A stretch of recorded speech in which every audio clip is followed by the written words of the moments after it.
Hi everybody, I'm Dr. Joe Borio with this week's weekly Thot Flash. I'm with Dr. Pete Lombardi, who's joining us today. Hi, Dr. Pete. Dr. Joe. Good to see you, man. Thanks, man. We were going to talk about some stuff. You had some good topics you want to talk about. Yeah, I'd like to talk about the Monday night. And Monday night, for those of you that don't know, that's your case review, and we do it in a group setting. Yeah. And so we have your patients have already come in, they had their initial exam, they had their first visit with you with their adjustment and their x-ray, and you've looked at the x-ray, but they haven't seen their x-ray yet. And then we have them come in and bring their spouse. And it's real important to have the spouse there on that visit. And you know as well as anybody, if the spouse isn't there, they can oftentimes sabotage whether or not the patient does care or not. So it's real vital that the spouse comes to that visit. And I just wanted to say that we had a great success last night in our office because we had everybody had their spouse there for the visit, and everybody signed up for care. But not only that, but all the spouses signed up for care. All of their children signed up to be evaluated, and that's exactly the result that you want to have. But the challenge was before that. The previous week, one of the patients showed up for the case review night on Monday night, and they didn't bring their spouse. So what do you do in that case, Dr. Joe? Well, you're definitely going to tell the patient that you're going to adjust them that visit, and then that you're going to set up another visit for them on the following week to review their x-rays. You are not going to review those films and go over their case unless their spouse is there. If they further challenge you on that, you're going to bring them to a sidebar, have a private conversation to see exactly what the challenge is. But 99.9% of the time, it's going to work out. The spouse is going to be there, and you're definitely going to want them there. Yeah, and it was great because my staff, my team, they handled it like champions, and they brought it over to the table. They gave me an alert to let me know that was what the deal was. And I immediately confronted it with the patient right away. I didn't get all nervous about it because there's no reason to. I mean, you're running the show here. It's your office. It's their health care. And either they're going to play by your game or they're not. They're going to go somewhere else. And that's okay, because if they're not going to follow your rules on something that simple, then what are they going to do later on in care? They're going to challenge you with other things as well.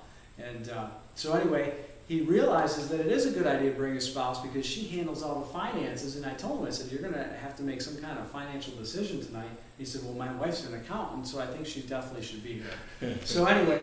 Got to have the spouse. A couple other quick things. One, if I can address that with you, you said that one Monday he showed up and he wasn't with a spouse. Right. And you're comfortable with what at that moment? You're going to address that his spouse needs to be there. Right. And you touched on a little bit, but what are you comfortable with? Because what could possibly happen if you say, look, I need your spouse needs to be here? Right. Well, they could say, well, my spouse doesn't want to come. They told me flat out they're not coming here, and they can give you an ultimatum at that point. They can say either you're gonna do this report tonight for me, or I'm out of here. And you can handle that one of two ways. You can say, well, fine, that's our rules. But typically, what I'll say to them at that point is, you know what?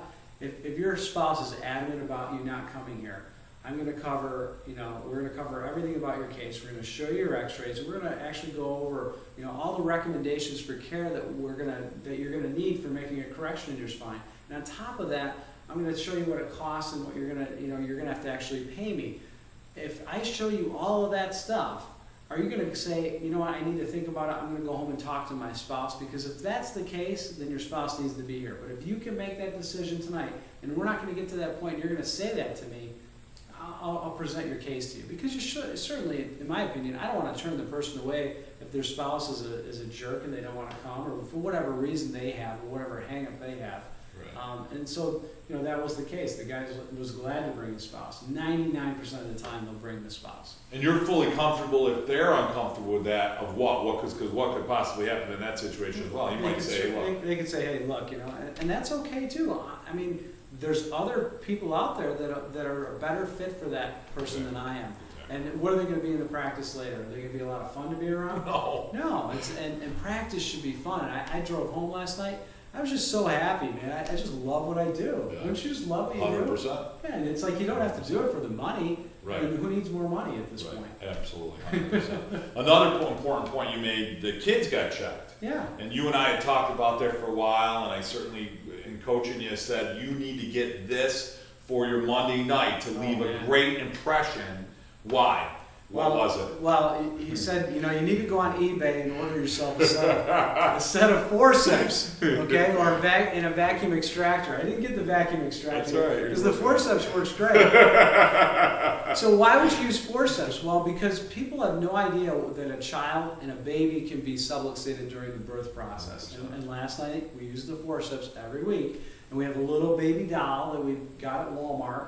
And I always give it to somebody who's the biggest skeptic in the crowd and say, just hold on to this baby.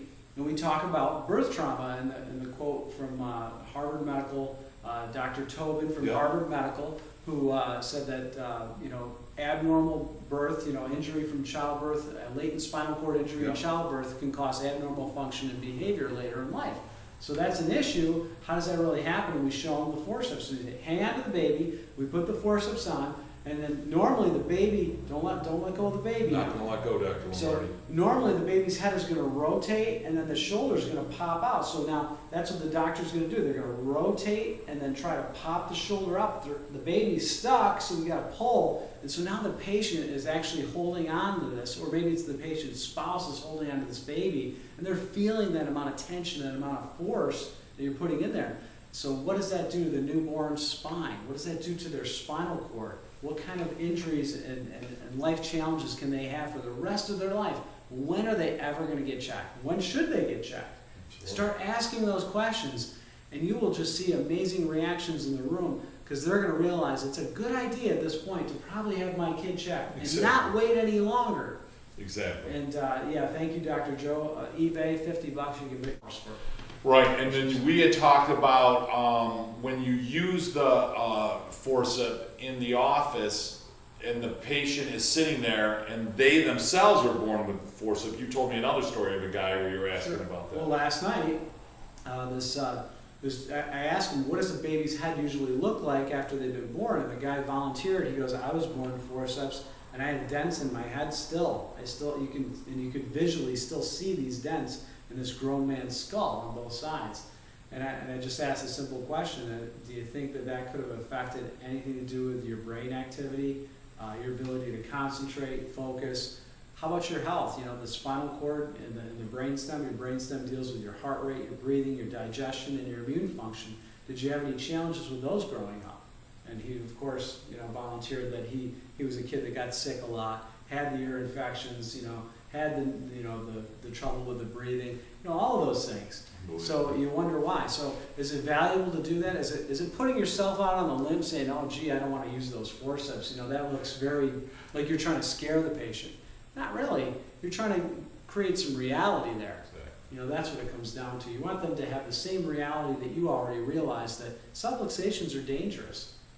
Subluxations are what disconnect you. They're going to kill you. We have, we're running out of time here, but we've got the sympathetic segmental disturbances. A lot of guys have emailed me or called me in and asked me to give them some information. You can pull all this stuff right on the web. This is on Dan Murphy's site, but you can get it, most of that stuff you can just download right on the web. There's so many of the scientific articles on it. But this talks about how sympathetic inhibition, loss of normal spinal movement can lead to disease and death in the body. So, the science is there. We just certainly need to have it. And like James Chestnut always says, sounds good, can I have a copy? Can I have a copy? Yeah. So. Yeah, where did you read that? And can I have a copy? Exactly. It's a great line. I just a couple of quick dates coming up. We're going to be speaking in mid-Manhattan next week on Wednesday. I'm going to be speaking in Brooklyn the following week. I'm going to be speaking at DCS Club with Billy DeMoss and Brad Glowacki right here. That's where you get these awesome t-shirts, by the way. And then we've got the LaGuardia 24th, 25th. Airport Pete Lombardi is going to be speaking an hour plus on marketing. We're going to be going over new patient information, processing new patient information. So certainly we'd love to be there. You can visit chiropassionconsulting.com in order to be there. I want to thank Dr. Pete for being here. Go ahead. Thank you. Don't forget Dr. Matt McCoy is going to be there also. That's kind of an important point. Yeah, Dr. Matt McCoy, Mr. Science himself in chiropractic. You don't want to miss him. Yeah, so great. So it's going to be a great seminar, and thanks for Dr. Joe for all that you've done for me. Absolutely, buddy. And, thank you. Look forward to working with you, brother. This is going to be great. Yeah. So we're moving forward. Dr. Pete's part of the program now with Chiropassion and one of our coaches, and he's going to bring a lot more of a perspective to people because he's obviously still being coached as well, and he's gone through a lot of recent growth. He's going to share that with you, obviously through his coaching. So thanks, guys. Mandate flow from above down. I'll talk to you guys next week. Inside out. He said each day